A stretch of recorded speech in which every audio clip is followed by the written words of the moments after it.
5 different sports romances. Let's get into the romance books that are not just hockey romances, even though one has hockey in it. Hi, I'm Lacey, I love to read. Thanks for coming to my channel. I wanted to make this video for a while because I like sports romances, but I feel like the biggest sports romance that I'm seeing right now is hockey.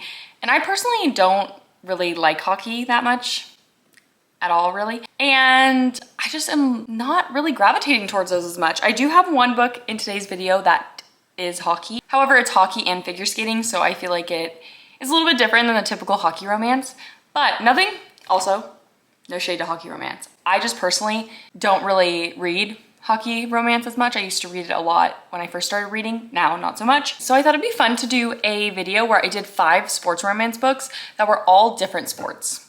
So that's what I'm here to do today. I honestly was inspired by the first book that I'm gonna talk about because I absolutely love this book and it does not get nearly enough hype. And it's just so unique and fun. It's called Let the Games Begin by Rufaro Faith Mazarura. And I love this book so much because it is an Olympics romance. But before I get into all that, because I'm rambling, I'm very rambly in my last few videos. And my hand is doing this a lot. Like I'm moving my hand a lot. So I don't know what's going on there. But this book was 377 pages. I rated it 5 stars. I absolutely loved it. I actually read it during the Summer Olympics last year. And so I think that really made it even better. And so this book is set in Athens, Greece during a Summer Olympics. And it has Zeke and Olivia. Olivia gets hired. She gets her dream role to work in the Olympic Village. And then when she gets to Athens, it kind of becomes too good to be true and things change, but she accidentally on her way runs into Zeke. And Zeke is Great Britain's #1 runner. He is the fastest runner in the world. And the two of them have a lot of life changes that they're kind of going through at this time. They both have a lot of pressure in different ways. And I just really loved how much they connected and the way that their friendship formed in their relationship. And it felt like a very, not slow burn, but really good pacing of this book. I loved the writing. I loved that it was set within the Olympic timeline, which was really fun. And I just think it was such a fun read. And I found this author on TikTok and she's coming out with another book that's gonna be the Winter Olympics. So I'm really excited to read that. But overall, it was just a really good book of just 2 kind of young adults figuring it out and trying to see where their lives should lead next. And I just really loved it. The next book we have is from Lukov with Love. This book is a figure skating romance and it is 531 pages and I rated it 5 stars. I love these books, but I think it's because they didn't just focus on the sports, but they also had a lot of life changes and a lot of reflection and real life scenarios. So I really love that. And so this book is about Jasmine and Ivan. They're both figure skaters. Jasmine had a lot of injuries and it was kind of the last chance for her career in figure skating to progress. And so she had to be paired with Ivan. Her and Ivan have a history. She hates him, but he's her only option. And so it's definitely the slowest of slow burns. I loved it. I thought that they did a great job of fleshing out the characters and their history and weaving them back together in such a fun way. I honestly don't usually want romance books to be more than like 300, 400 max pages.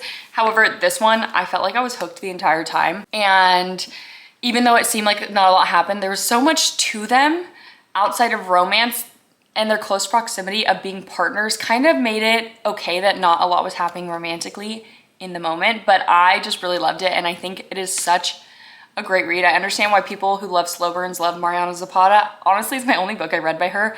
I definitely need to read more, but this book is very highly rated by me and I just love a good slow burn and this is exactly what that is. The next book I have, and the only hockey book I have, is Unsteady by Peyton Corinne. This book was 357 pages and I rated it 4.25 stars. So it's about Reese and Sadie. Reese is the hockey player. They're both in college. Sadie is a figure skater and Reese got injured in his previous season and hurt himself horribly. And when he decides to go back, he starts having really bad PTSD and panic attacks. And Sadie has, quite honestly, the world on her shoulders. She's trying to gain custody of her siblings. She has to work full time. She has to train. She has to be a college student.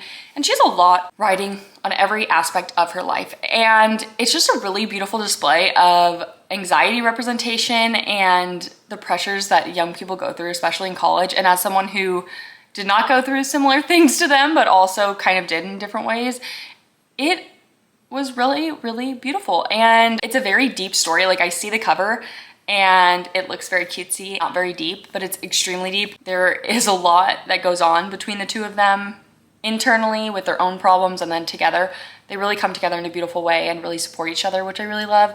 And I feel like it's not just about sports, it's about them as humans. And I think that is honestly like the biggest thing with all these books, is just how deep it is past sports, which really made me love these books. Even though I'm not really in my sports romance era, but I really love them. And then the next one is honestly probably one of the most popular basketball sports romance books that I think I've ever heard. It is The Right Move by Liz Tomforty. This book is 411 pages and I rated it 4.75 stars. So this book is about Ryan and Indy Ivers.